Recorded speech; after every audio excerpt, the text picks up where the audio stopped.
폭풍전야라는 표현이 있습니다. 이것은 큰 폭풍이 몰아치기 바로 전 이상할 만큼 고요하고 또 평온한 순간을 뜻합니다. 하늘은 잠잠하고 바람도 멈춘 듯하지만 사실 그 뒤에는 곧 닥쳐올 거센 파도와 폭우가 기다리고 있는 것입니다.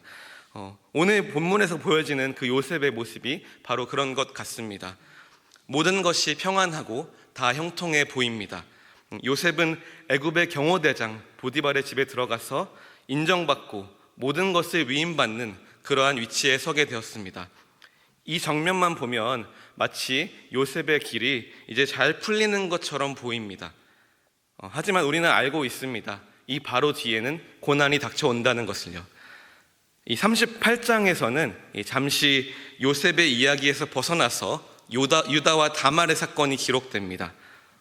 그 사건은 당시 가나안 땅의 도덕적인 혼란과 또 유다의 무책임한 삶을 보여줍니다.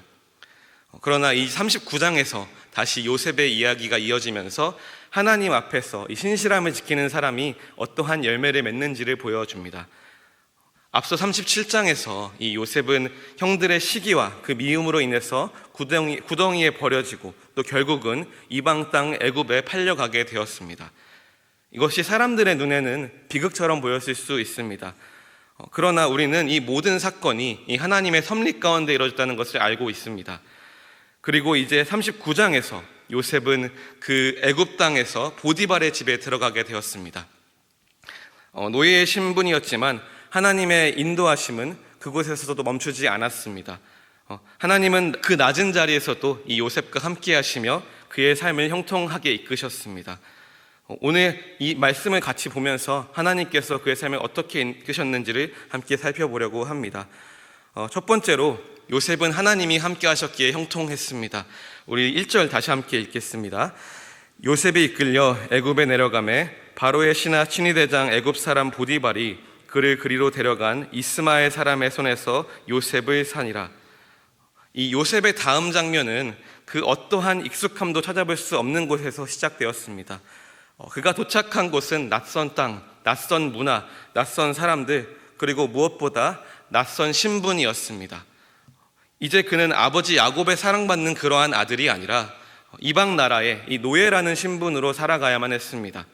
요셉은 형들에게 철저히 버림당하고 또 배신당한 채로 정든 집과 가정에서 끌려 나와서 이 애굽 땅 한복판에 내던져졌습니다.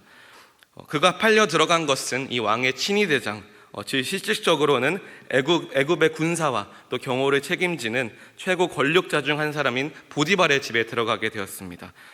그는 바로의 신임을 받는 자였고 또 궁궐의 안정과 정권의 안정을 지키는 그런 핵심 인물이었습니다. 겉으로 보기엔 요셉이 우연히 이 좋은 집에 팔려간 것으로 보일 수 있습니다.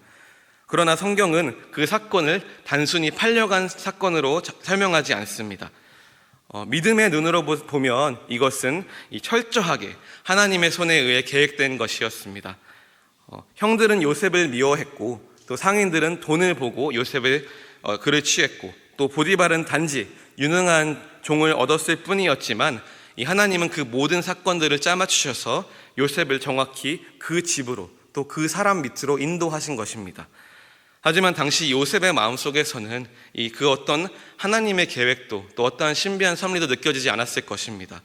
부모님의 따뜻한 품에서 하루아침에 끌려 나와서 이제는 언어도 또 문화도 가치관도 전혀 다른 땅에서 그것도 노예라는 신분으로 살아가야 한다는 이 현실은 그에게 단지 막막함과 고립감 또 두려움으로만 다가왔을 것입니다. 그럼에도 불구하고 이 성경은 분명히 말하고 있습니다. 하나님의 사람은 그가 어디에 있든지 그가 어떠한 처지에 있든지 또 하나님의 손에 붙들려 있다면 그 자리는 결코 우연이 아니라 이 하나님의 섭리의 자리인 것입니다. 세상의 눈에는 낮고 비참해 보일지라도 믿음의 눈에는 하나님의 계획이 펼쳐지는 그러한 시점으로 보일 수 있는 것입니다. 우리 2절 다시 한번 같이 읽겠습니다.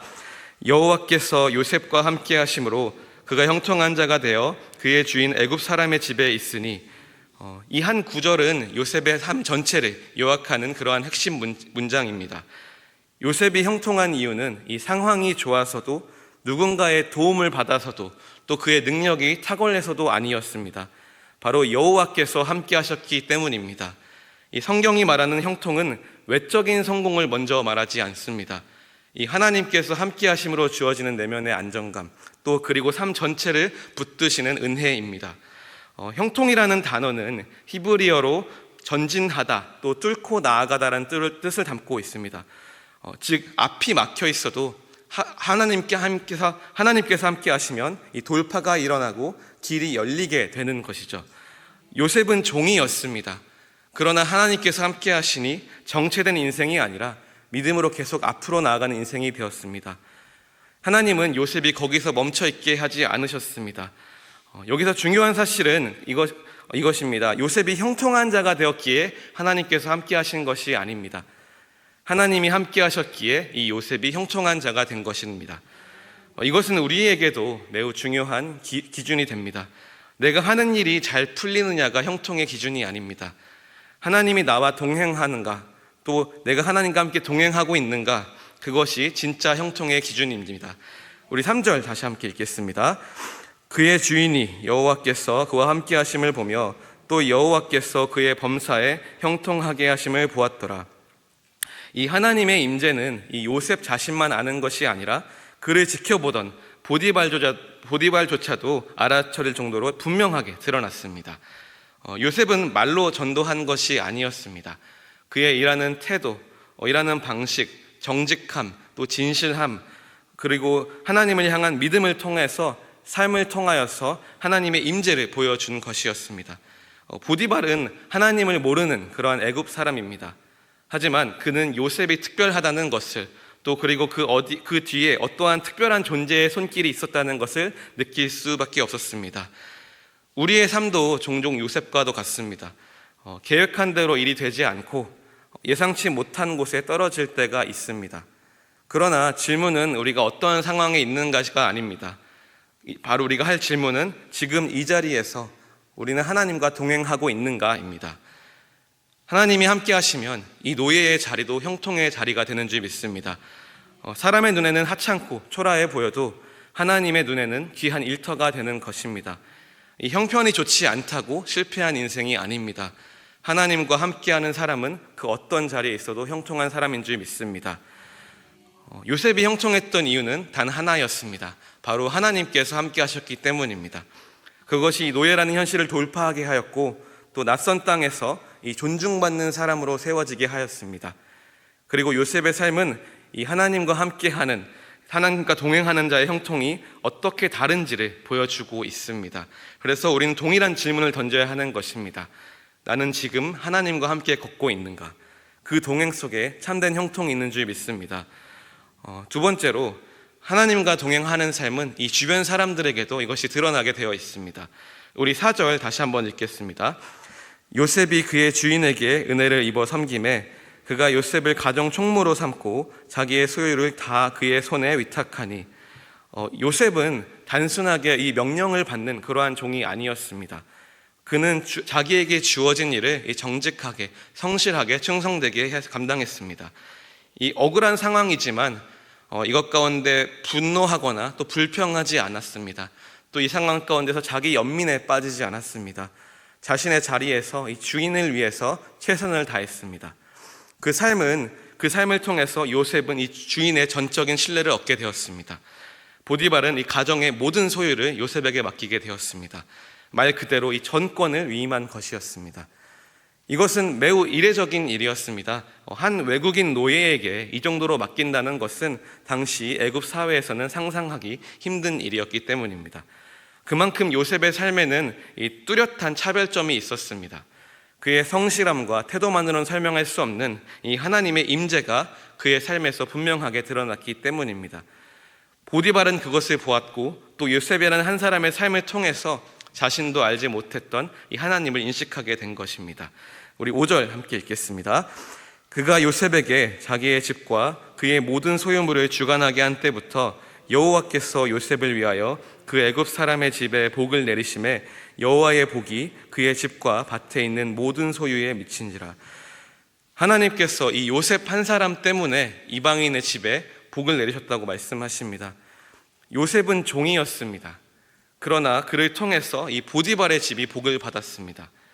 믿지 않는 애굽 사람의 가정도 이 하나님이 함께하는 사람으로 인해서 함께 복을 누리게 된 것이었습니다. 이 장면은 우리가 창세기 12장에 이 아브람 언약을 떠올리게 합니다. 너를 축복하는 자에게 내가 복을 내리고 땅의 모든 족속이 너로 말미암아 복을 얻을 것이다. 이 요셉은 그 언약의 실제적인 통로가 되었습니다. 그의 존재 자체가 이 하나님의 복을 흘려보내는 그러한 통로가 된 것이었습니다. 하나님의 사람을 통해서 그 복이 임하고 또 그 복이 주변으로 퍼져나가는 것입니다. 우리 마지막으로 6절 함께 읽겠습니다. 보디발이 자기의 소유를 다 요셉의 손에 위탁하고 자기의 식료 외에는 간섭하지 아니하더라. 보디발은 이제 모든 것을 요셉에게 맡기게 됩니다. 이 식사 메뉴 말고는 간섭하지 않았다고 기록되어 있었습니다. 요셉은 단지 일을 잘하는 그러한 종이 아니었습니다.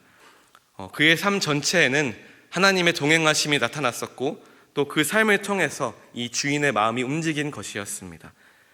요셉은 묵묵히 맡은 일을 감당했을 뿐이었습니다.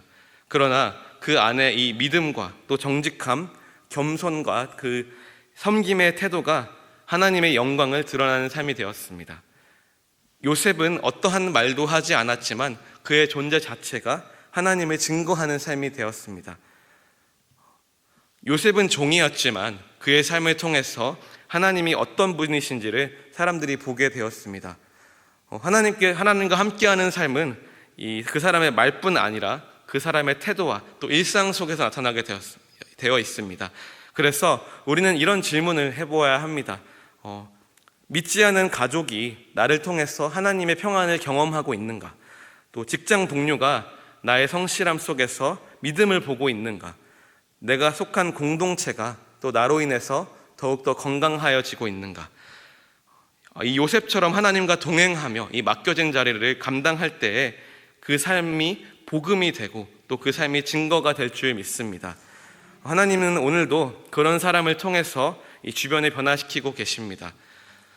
요셉은 낮은 자리에서 하나님과 동행했습니다. 그 삶은 신뢰를 낳았고 또 하나님의 복이 흘러가는 통로가 되었습니다. 말로 복음을 전하지 않았지만 그의 성실한 태도와 정직한 삶이 하나님이 누구신지를 보여주었습니다. 하나님이 함께 하시면 그 사람의 삶은 반드시 드러나고 또 주변까지 변화시킵니다. 우리도 요셉처럼 하나님과 함께 동행하면서 그 하나님의 복을 흘려보내는 그런 통로가 되기를 소망합니다. 말씀을 맺겠습니다. 제가 한국에서 중고등학교 시절에 보낸 동네가 있었습니다. 그곳에서 친구들과 시간을 보내고 추억을 쌓았었습니다. 그런데 어느 날 그곳에서 이 재개발이 시작되었다는 소식을 들었습니다. 제가 직접 가보진 못했지만 사진을 통해서 본 그곳은 전혀 다른 곳이 되어 있었습니다. 익숙했던 골목과 건물들은 다 사라졌고 그 자리에 이 대단지 아파트가 들어서고 있었습니다. 시간은 이렇게 모든 것을 바꿔놓습니다. 한때는 사람들이 북적이던 거리도 또 유행을 이끌던 상권도 삶의 중심이 되었던 공간도 언젠가는 조용히 잊혀지고 사라집니다. 제가 10년 전쯤에 한국을 방문했을 때만 해도 이 가로수길은 가장 핫한 그러한 장소였습니다. 젊은 사람들이 약속을 잡으면 늘 그곳에서 만나고 또 유명한 브랜드들은 행사가 있으면 꼭 그곳에서 했었습니다.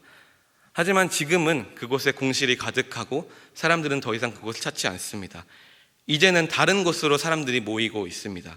그러나 그곳도 언젠가는 또 다른 곳으로 대체해지기 마련입니다. 미국도 다르지 않습니다. 한때는 누구나 찾던 시얼스나 K마트가 그 이름만으로도 또 신뢰를 받던 그러한 브랜드들이 이제는 주변에서 다 사라졌습니다. 20, 30년 전만 해도 사람들이 북적이던 쇼핑몰들도 이제는 문을 닫고 또 폐허처럼 방치된 곳이 많이 있습니다. 세상은 이렇게 끊임없이 변하고 있습니다.